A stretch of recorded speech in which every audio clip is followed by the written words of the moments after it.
Thomas Reed had been working as a maintenance supervisor at Stirling Tower for 3 years now. At 42, with greying temples and tired eyes, he'd learned to keep his head down and do his job. Life had taught him that lesson the hard way. His daughter Emma was everything to him. At 15, she was smart, funny, and deserved so much more than their small apartment and second-hand clothes. But Thomas did his best. Every morning at 6, he'd make her breakfast before his shift. Every evening, he'd help with homework, even when exhaustion made the numbers blur on the page. That Tuesday started like any other. Thomas was checking the executive floor's climate control system when he heard voices in the hallway. He glanced at his watch. 9:30. The offices should be empty for another hour. He knocked on the conference room door. No answer. Assuming it was empty, he entered to check the thermostat that had been reported as malfunctioning. That's when he saw her. Victoria Harrington stood by the window in a state of partial undress, clearly caught mid-change after what looked like a coffee spill on her clothes. Their eyes met in the reflection of the glass. Time stopped. Thomas immediately turned away, stammering apologies, his face burning with embarrassment. He practically ran from the room, his heart pounding. He knew who she was. Everyone did. Victoria Harrington, CEO of Harrington Industries, the billionaire who owned half the building. He'd just walked in on her changing. His job was over. Maybe worse. Within an hour, Thomas was called to human resources. His hands shook as he rode the elevator up. He thought of Emma. How would he tell her? How would they manage? The HR director, a stern woman named Patricia Moore, sat across from him with a thick folder. "Mr. Reed, we've received a complaint about an incident this morning." Thomas felt sick. "Ma'am, I knocked. I thought the room was empty. I didn't mean to." "Miss Harrington has requested your immediate termination," Patricia continued, her voice cold. "Furthermore, she's considering legal action for invasion of privacy and potential harassment." The room spun. "Legal action? It was an accident. Please, I have a daughter. I need this job. I'm sorry, Mr. Reed. The decision has been made. Security will escort you out. You're to have no contact with Miss Harrington or any company property. If you attempt to reach out, she'll pursue a restraining order." Thomas cleaned out his locker in a daze. 20 minutes later, he was on the street, his few belongings in a cardboard box. His phone buzzed. A text from Emma about needing money for a school trip. He sat on a bench and cried for the first time in years. The weeks that followed were brutal. Thomas applied everywhere, but somehow word had spread. No one would hire him. His savings drained quickly. The rent came due. Then came the eviction notice. Emma noticed everything, though he tried to hide it. She stopped asking for things, started eating less at dinner, saying she wasn't hungry. That broke him more than anything. One evening she came home with tears streaming down her face. She'd been accepted to a summer program at the university, full scholarship, her dream, but she couldn't go because they had no permanent address to list. Thomas held his daughter as she sobbed, and something inside him cracked wide open. The next morning, Thomas did something desperate. He waited outside Stirling Tower until Victoria Harrington emerged from her car. Security moved toward him immediately, but he called out anyway. "Miss Harrington, please, just 30 seconds." She stopped, turned. Her expression was unreadable behind dark sunglasses. "Please," Thomas said, his voice breaking. "I know what I did was wrong, but it was an accident. I have a daughter. We're being evicted. I'm not asking for my job back. I just need you to stop blacklisting me. Let me work. Let me take care of my child." Victoria's jaw tightened. "Security, remove this man." As guards approached, Thomas said one last thing. "Her name is Emma. She's 15. And she's losing everything because of one honest mistake." He let them escort him away. 2 days later, Thomas received a certified letter.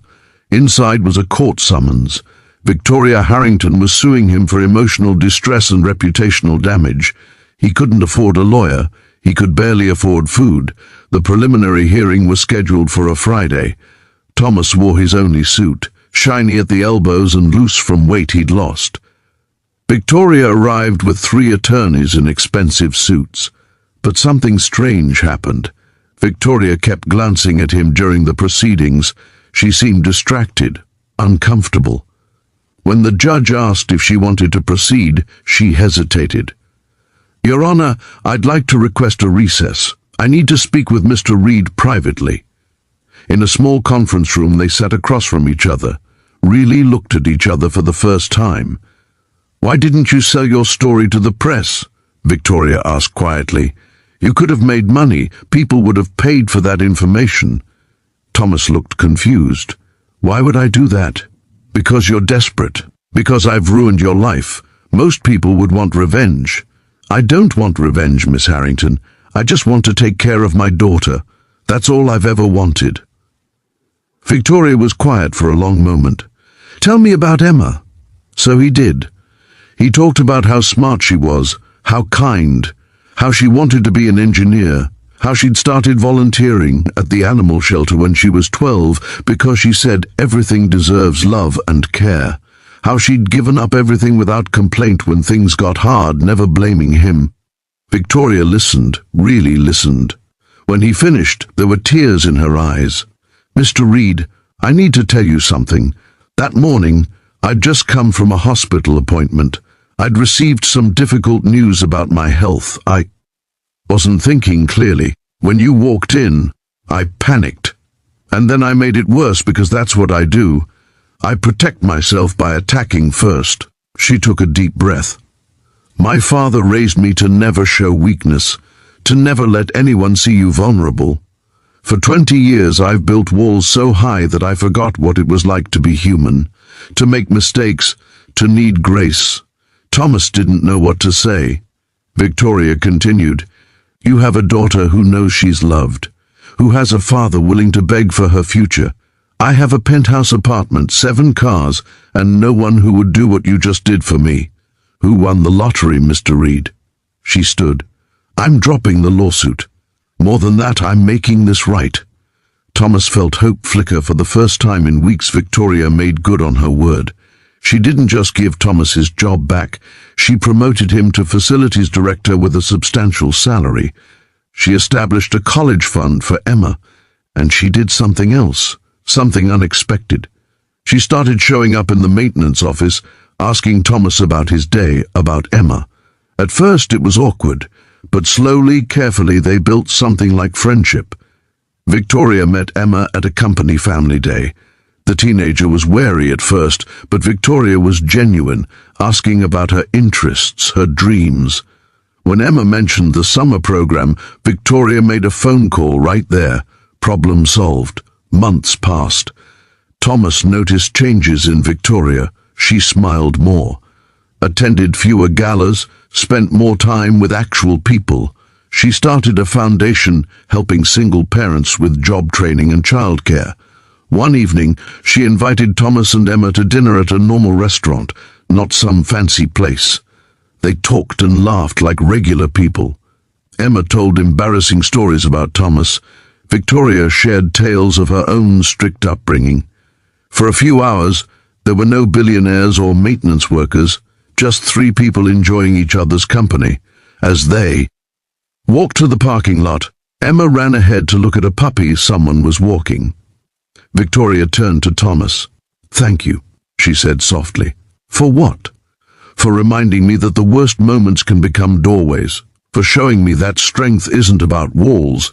It's about staying open even when you're afraid. Your mistake that morning led me to mine. And somehow we both ended up exactly where we needed to be." Thomas smiled. Emma would say everything happens for a reason. Smart kid. Wonder where she gets that.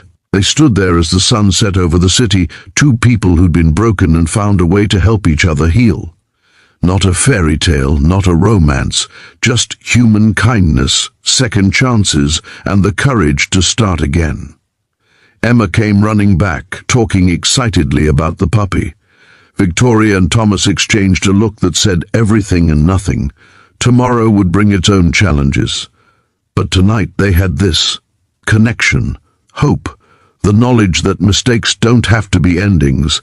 Sometimes they're just the beginning of something better. If this story touched your heart, please like, share and subscribe for more uplifting tales. Leave a comment below telling us about a time when a mistake led to something unexpectedly beautiful. Your stories inspire ours.